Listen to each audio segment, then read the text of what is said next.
Hi, this is James from Tabletop Gaming Guild, and today we're going to take a look at Tiny Epic Crimes. Tiny Epic Crimes is designed by Scott Holmes and is published by Gameland Games. In this 1 to 4 player game, you're going to be playing through and trying to solve a mystery within 48 hours. You're going to try to figure out who killed the mayor's son. And you're not the only one on the case. There can be up to 4 other players doing this, and you can have 3 different modes. You can have solo, you can have cooperative, and you can have competitive. When we go ahead down to the table, I'm going to give you a general idea how to play the game, and that's going to be with the competitive mode. So let's go ahead down the table here, and I'm going to show you how to play the game.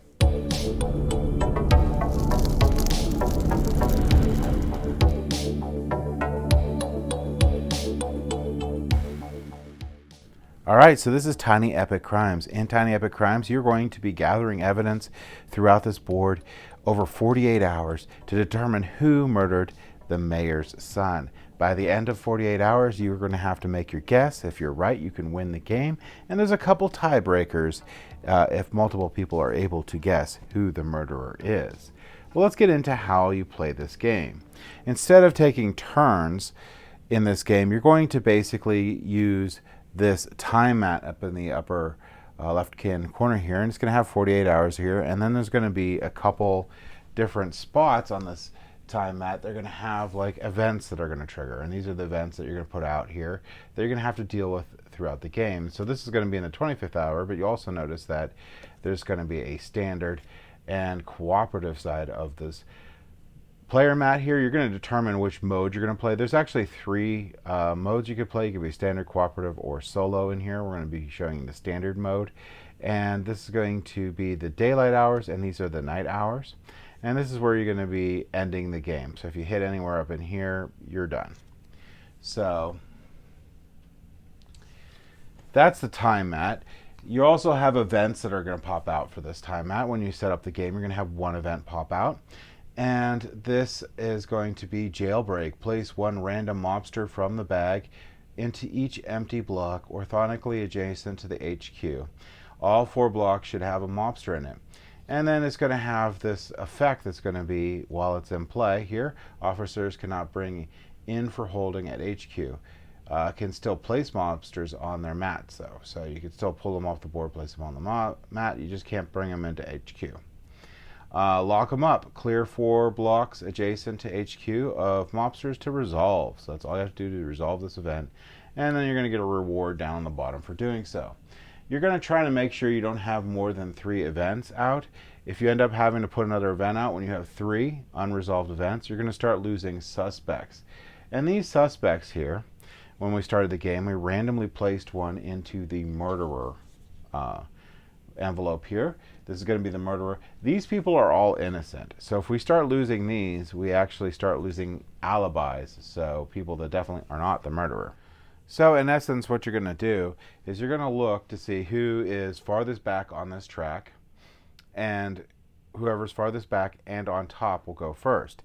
Now, there's a couple things you can do on your turn. You can drive, which is optional, which is going to be moving around this board. You could perform one action, that is mandatory. You could draw an event, which is conditional, depending on what happens in the game. If you go past that red line I showed you, you could end up having to draw an event and other things.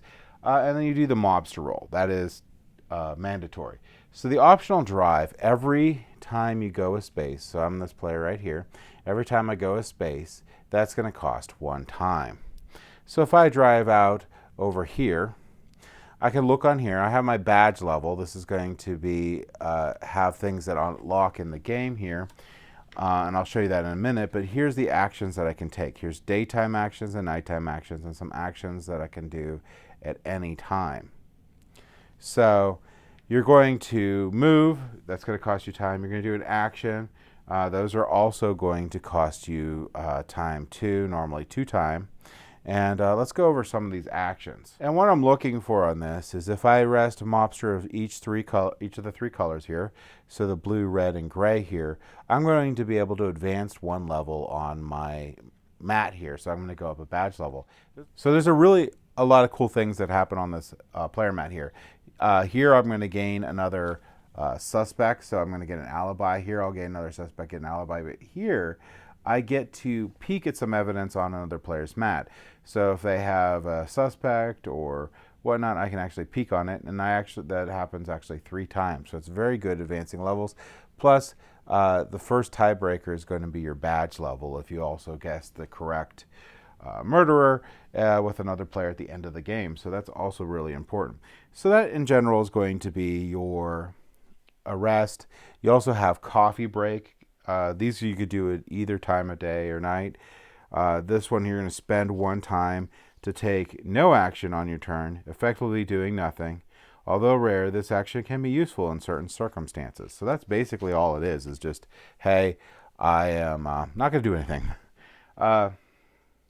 Another action that can only do during the day here is going to be call for backup, which is down here. Now, call for backup is pretty unique.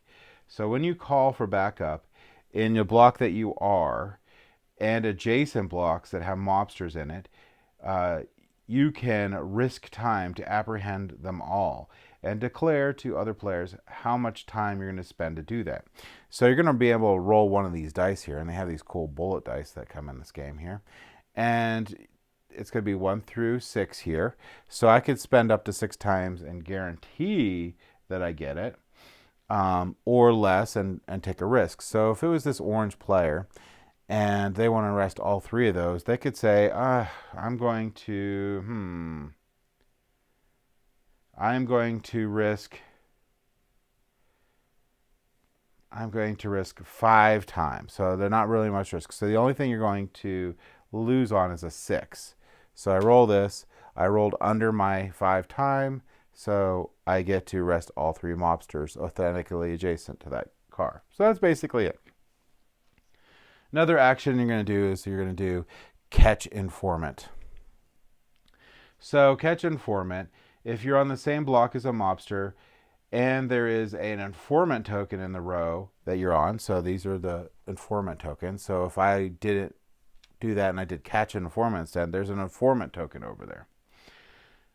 So I could spend 2 time to do these to apprehend the mobster and collect the token. Return the mobster the bag and place the token on your player mat and advance your badge 1. So basically I can get informant tokens. We'll show what those do in a second here, but you're going to need to get informant tokens to be able to get some of this evidence in the game here, which we'll go over in a minute here. You could also, and you'll notice that the daytime and nighttime ones cost 2 time, but the ones up top cost 1 time. So 1 time for the ones up top, 2 times for the ones down here. You could also search a scene, so that's a green one. So if you have this green, so in this location here, I have this green token and it's actually there. I can spend 2 time to flip it. Now what I'm looking for is a certain amount of successes here for this one. This is not a success, but I would still take it. You're looking for trying to get 3 successes to be able to get the forensic evidence, which I'll show you in a minute here. All right, so now we have some nighttime actions to go over here. For your nighttime actions, you can do a stakeout. So if you're in the same block as a stakeout token, which are going to be these binoculars right here, you're going to be able to flip that token over. You can declare up to 1 to 5 times if that you want to risk. Then you secretly reveal the token to yourself. The token number is less than or equal to the time you risked is a success. Show it to the other players and place the token on your officer mat. If the token number is more, it is a failure. Return the token face down to the block and do not tell the other players what the number was. So if I said, like, I'm going to risk 3 times, I'll flip this over. Oh, it's 4. That's bad. I'll put it back down. I didn't get it. That's going to be your searching here. You're going to need that for this, your getaway. You're searching for the getaway. You need to have 3 of these to be able to get that piece of evidence. And unlike the search tokens, you don't get them if you don't get that number right for your how much time you're going to spend. I'm going to show you, there's a reason why you want to have the 3rd one so you actually get to look at that. But you're also, anyone that has these tokens when these fire off is also going to get a suspect. So, not also, they're instead going to get a suspect, although the person who does put the last one is going to get the best information. All right, one of the other actions you can do during the nighttime is going to be bring in for holding. So for that one, this is a 2-step action that takes 2 turns, each during the night to complete. You cannot complete this action second turn if it turns a day, so you'll have to do this during the night. So if you're on the same block as a mobster, you can spend 2 time to apprehend the mobster, placing it on the holding spot on your officer mat. So you have a holding spot on your officer mat that you will place them on, right there. Then later on the night time, when you're at the HQ, you may spend 2 times to turn the mobster into the bag and place a holding token from the HQ that matches the mobster's color, so blue, red, or gray, onto your officer mat, advancing your badge 1. If the mobster color holding token has already been taken, gain 1 force card instead, but you do not advance on the badge level. All right, so that's basically the action. You're going to do a couple bonus actions you can do. You could do a bonus action interrogates. Those are going to be when you hit them on here. And you could do another action called resolving the event. So if you meet the criteria on the event, you can resolve the event and you get the reward on the bottom. So on your turn, after you finish, you're going to move your token up on the time at the number of spaces, and then the person farthest back on top will go. One thing I didn't mention at the beginning of the game, you got 2 ability cards. These ability cards are really nice. You're going to go ahead and pick one of these. So like here's Rookie Luck, here's Street Smart, so you can pick one of those. And you also get a Force card. These are really nice for trying to give yourself an edge one time during the game. So I did forget to mention those. All right, so a couple things I'll mention on here, and then we could wrap this up because I'm not really doing a full rules teach. I'm just showing you basically how the game plays. Let's say we got our 3 getaway tokens. So the person who got the 3rd getaway token is going to be able to take the murderer here. And you have to be careful with this so you can't see exactly what it is. You're going to go ahead and you're going to place it in this envelope. So if I can actually get it in the envelope, this one was always a little tight for this. And you're going to notice down here it's going to show the getaway device. So that was a car. Now, on the other side of this player aid that you get in the game, you're going to have this list of characters here. So they are going to have things that they're associated with. So like here has the getaway car. So now you know that this one had to have a getaway card. So you can sort of eliminate the other ones out. Now, for the other players that get a suspect, what they're going to do is they're going to get the suspect card, and they're going to use this little glass here, and they're going to put it over, and they know who is on the suspect card. So this one has an alibi. They're not the murderer. You can cross that off your mat. These are other ones follow similar things. Like here, you're going to have 5 of these tokens. Here, you're going to have 3 of these tokens.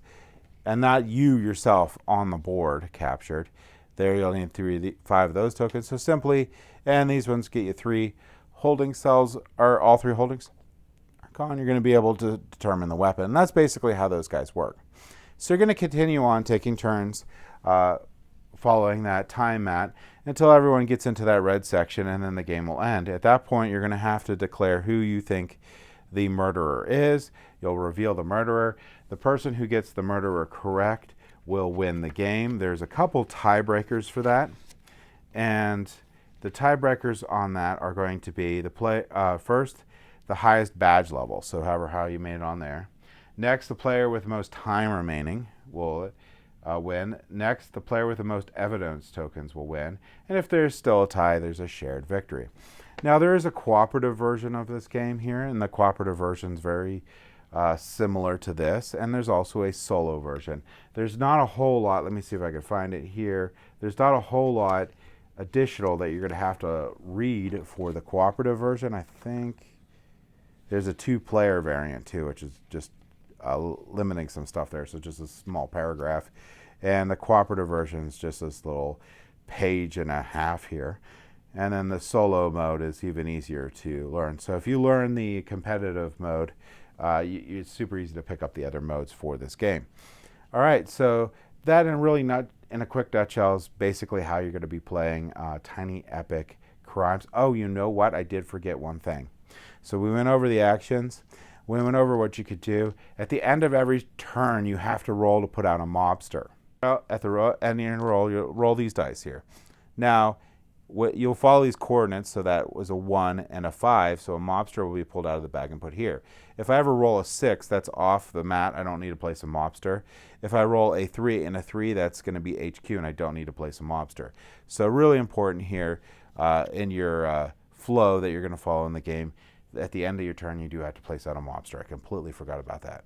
So, all right. So in a nutshell, that's going to be basically how you play the game. Let's go back up to the table here, and I'll give you my final thoughts on Tiny Epic Crimes.